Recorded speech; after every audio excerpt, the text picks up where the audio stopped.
तो बच्चों कैसे हैं आप सब। बहुत बहुत स्वागत है आपका आज की इस वीडियो में।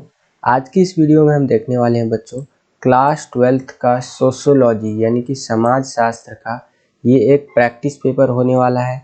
कह लीजिए सैम्पल पेपर या फिर जो आपका क्वेश्चन पेपर होता है टर्म 2 के लिए वो कह लीजिए, ठीक है, जो कि directorate of education GNCT of Delhi यानी कि DOE की तरफ से जारी किया गया है। ठीक है, टर्म 2 एग्ज़ाम जो होने वाला है 2021-22 उसके लिए ये देखेंगे और समझेंगे कि आपका पेपर का पैटर्न कैसा है, ठीक है, किस प्रकार के क्वेश्चंस आपके पेपर में आ सकते हैं। तो सारी चीज़ें समझेंगे।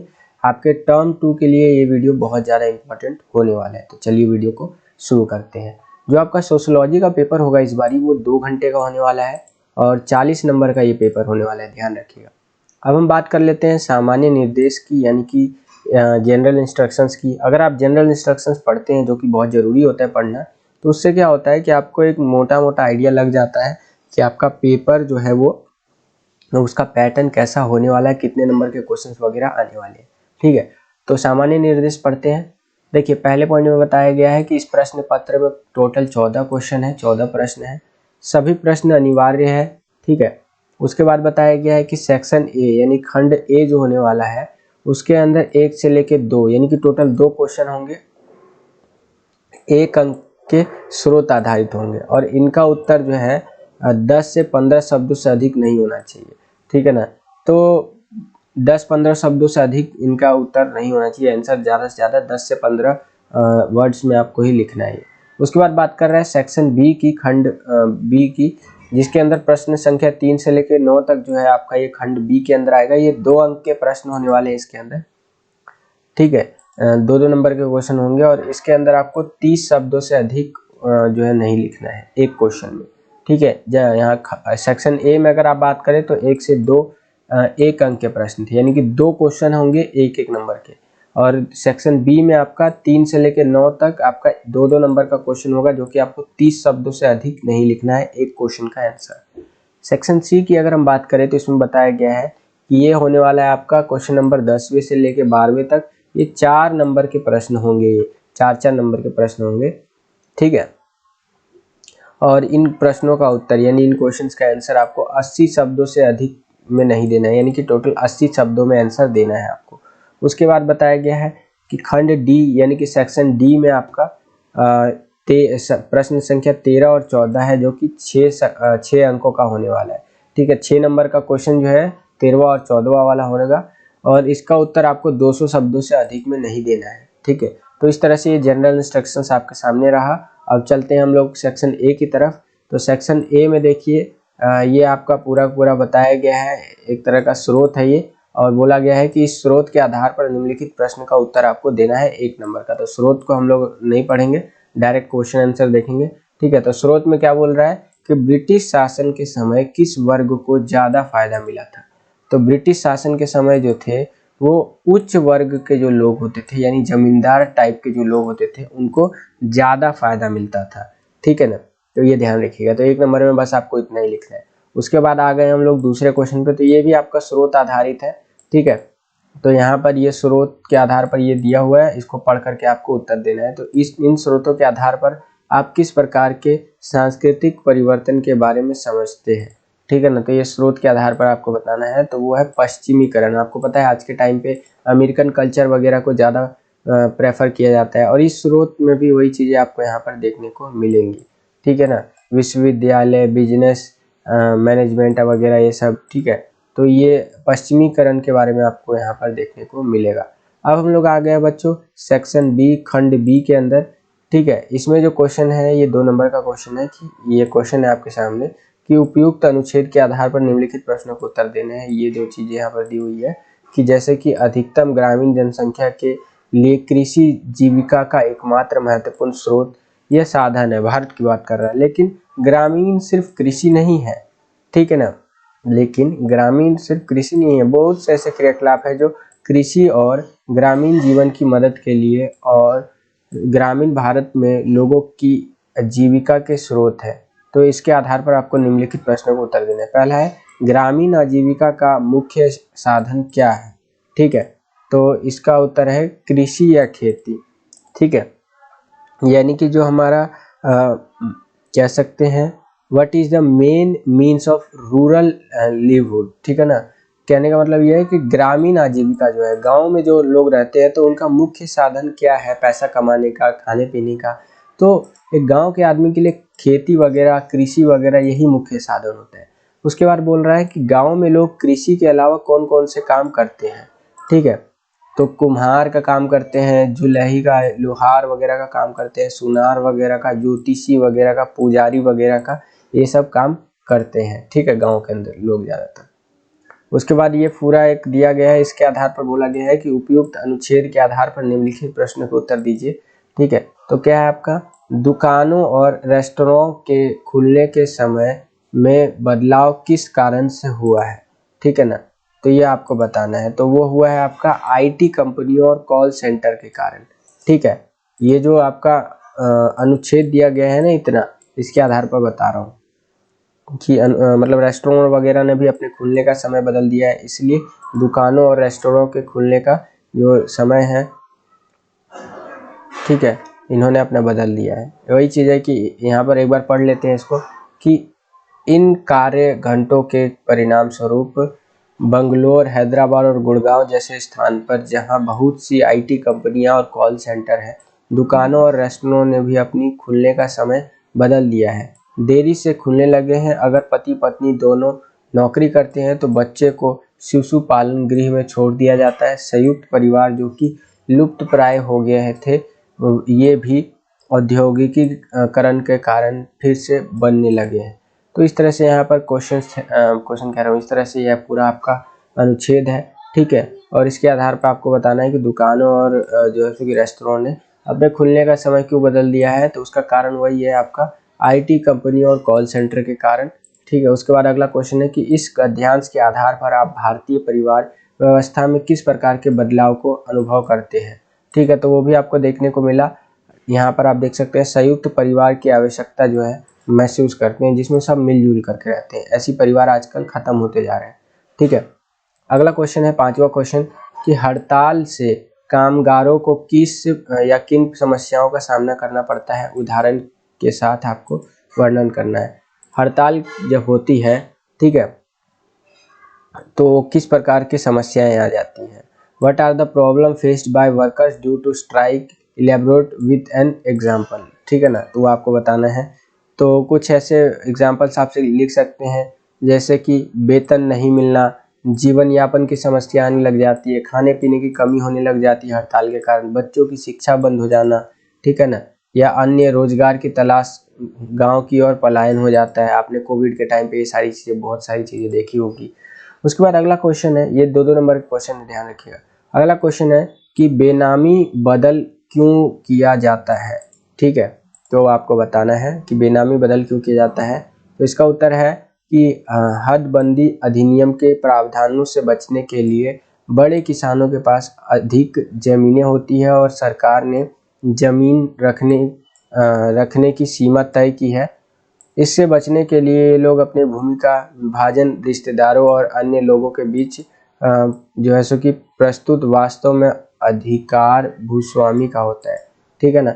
तो वही है कि एक तरह से फ्रॉड से बचने के लिए यहाँ पर जो है बेनामी बदल वगैरह किया जाता है, ठीक है ना। फ्रॉड वही मतलब यहाँ पर देखिए, जब ज़मीनें ज़्यादा होती हैं तो सरकार उतना मतलब अलाउ करता नहीं है ज़मीनों वगैरह के लिए, तो क्या करते हैं लोग इन सब चीज़ों से बचने के लिए अपने भूमि को क्या करते हैं, इस तरह रिश्तेदार वगैरह में बांट देते हैं, ठीक है। तो इन सब चीज़ों को देखते हुए बेनामी बदल यहाँ पर चीज़ कॉन्सेप्ट आता है। उसके बाद अगला क्वेश्चन है कि अंग्रेजी भाषा का हमारे समाज पर क्या प्रभाव पड़ा है, ये आपको बताना है। तो देखिए, अंग्रेजी भाषा से क्या हुआ है कि पश्चिमी शिक्षाओं को अपनाना, ठीक है ना। क्या हुआ है कि जो पश्चिमी शिक्षाएं हैं उनको अपनाने लग गए हैं, पश्चिमी तौर तरीके को अपनाने लग गए हैं। सरकारी रोजगार को अपनाना, ठीक है, सरकारी रोजगार को जो है सो कि अपनाया जा रहा है। इससे हमारे समाज पर क्या प्रभाव पड़ा है, तो ये सारी चीज़ें हम देख रहे हैं। उसके बाद है कि ब्रिटिश सभ्यता और संस्कृति का अनुसरण हो रहा है। ब्रिटिश सभ्यताएं जो है, जो संस्कृति है, उनका अनुसरण वगैरह आप लिख सकते हैं। अगला है कि अंग्रेजी भाषा में साहित्यिक रचनाएं वगैरह आने लग गई हैं। निम्न जातियों द्वारा भी अंग्रेजी शिक्षा प्राप्त करके अपनी स्थिति में सुधार किया जा रहा है। तो ये सारी चीज़ें आप लिख सकते हैं बच्चों। आगे चलते हैं, अगला क्वेश्चन देखते हैं। अगला क्वेश्चन है हमारा 8वां क्वेश्चन कि कृषि पर आधारित 2 त्योहारों के नाम आपको लिखने हैं। तो तमिलनाडु में पोगल होता है कृषि पे आधारित, असम में बिहू होता है, पंजाब में बैसाखी होता है जो ये आपका मकर संक्रांति के टाइम पे आता है, कर्नाटक में उगाड़ी होता है आपका। तो ये सारी चीज़ें आप लिख सकते हैं।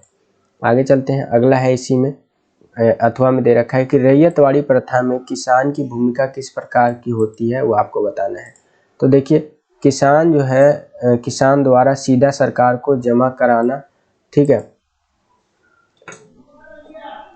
टैक्स की बात हो रही है कि किसान जो है डायरेक्ट रूप से टैक्स दे देते हैं सरकार को। जमींदार जो है उनकी बिचौलिया के रूप में भूमिका समाप्त हो जाती है और किसानों की सक्रिय भागीदारी हमें यहाँ पर देखने को मिलती है। अगला क्वेश्चन है कि कामगारों से अधिक काम कराने के लिए किन तरीकों को अपनाया जाता है, ठीक है ना। What are the main ways of making worker produce more, ठीक है, तो आपको बताना है। तो यहाँ पर कामगारों से अधिक काम कराने के लिए 2 तरीके हैं। कार्य के घंटों को बढ़ा देना, यानी कितने काम करेंगे उन घंटों को बढ़ा देंगे, या निर्धारित समय में अपनी वस्तुओं का उत्पादन बढ़ा देंगे, ठीक है। तो इस तरह से आप लिख सकते हैं। आगे चलते हैं, अगला क्वेश्चन देखेंगे हम लोग। आ गए हैं सेक्शन सी के अंदर। ये 4 नंबर का क्वेश्चन है। सेक्शन सी में पूछा है क्वेश्चन की संस्कृतिकरण की अवधारणा किसने दी थी और संस्कृतिकरण का भारतीय समाज पर क्या प्रभाव पड़ा है। ये 4 नंबर में आपको बताना है बच्चों, ठीक है। तो इसकी जो धारणा है वो M.N. श्रीनिवास ने दी थी और निम्नलिखित जातियों द्वारा अपनी स्थिति सुधारने का प्रयास किया गया है। इसके द्वारा बहुआयामी प्रभाव पड़ा है। भाषा, साहित्य, विचार, संगीत, नृत्य, नाटक, अनुष्ठान, इन सब पे इसका प्रभाव देखने को मिलता है। जीवन पद्धति में परिवर्तन का प्रयास किया गया है। संस्कृतिकरण से क्या हुआ है, संबंधित समूह की राजनीति एवं आर्थिक स्थिति में सुधार की कोशिश की गई, ठीक है। तो इस तरह से आप लिख सकते हैं। अगला क्वेश्चन है 11वां क्वेश्चन कि भारत में 90% से अधिक कार्य, चाहे वह कृषि हो, उद्योग हो अथवा नौकरी हो, असंगठित या अनौपचारिक क्षेत्र में आते हैं। तो उपयुक्त वाक्य के आधार पर निम्नलिखित प्रश्न का आपको उत्तर देना है। पहला कि संगठित क्षेत्र का इतना छोटा होने का सामाजिक कारण क्या है, ये आपको बताना है, ठीक है। तो कारण है कि संगठित क्षेत्र का सीमित दायरा होता है, सामाजिक विषमता हमें देखने को मिलती है, ठीक है, जातीय भेदभाव वगैरह देखने को मिलता है, अशिक्षा देखने को मिलता है, गरीबी देखने को मिलता है, असंगठित क्षेत्र में रोजगार पाने के लिए उचित प्रशिक्षण का अभाव देखने को मिलता है। तो ये सारी चीजें आप यहाँ पर लिख सकते हैं। उसके बाद है कि काम पाने के लिए किन किन तरीकों को व्यक्तियों द्वारा अपनाया जाता है, ठीक है। तो विज्ञापन द्वारा, ठीक है, मतलब वही है कि what are the methods of getting work adopted by the individuals. काम पाने के लिए किन किन तरीकों को व्यक्तियों के द्वारा अपनाया जाता है। पहला आप लिख सकते हैं विज्ञापन के थ्रू, रोजगार कार्यालय द्वारा, व्यक्तिगत संपर्क हो सकता है, ठेकेदार हो सकता है, उससे काम पा सकते हैं, समाचार पत्र के माध्यम से जानकारी मिल सकती है, रोजाना अलर्ट ले सकता है वो कि काम कहाँ कहाँ मिल रहा है। इस तरह से आप यहाँ पर लिख सकते हैं। अगला है नए किसान आंदोलन कब और कहां से प्रारंभ हुए। नए किसान आंदोलन के लक्षण लिखने हैं आपको, ठीक है। तो नए किसान आंदोलन जो है आपका पंजाब और तमिलनाडु में 1970 के दशक में प्रारंभ हुए थे। लक्षण कुछ इस तरह से लिख सकते हैं कि क्षेत्रीय आधार पर संगठित यहाँ पर थे ये सब चीजें, दल रहित थे, ये कोई दल नहीं था, कृषक के स्थान पर किसान थे, मांग जो था वो केंद्र में मूल्य और संबंधित मुद्दे थे, ठीक है। तो इस तरह से आप यहाँ पर आंसर लिख सकते हैं। उपद्रव के तरीके अपनाए गए थे, इसमें राजनीतिज्ञ और प्रशासकों का विरोध हो रहा था इसके अंदर, ठीक है। तो इस तरह से आप आंसर लिख सकते हैं। अब हम लोग आ गए हैं सेक्शन डी के अंदर। इसमें पूछा है कि हरित क्रांति से क्या समझते हैं आप, और हरित क्रांति का भारतीय समाज पर मतलब पड़ने वाले सकारात्मक एवं नकारात्मक प्रभाव को बताना है, जो ग्रीन रिवॉल्यूशन जिसको आप कहते हैं।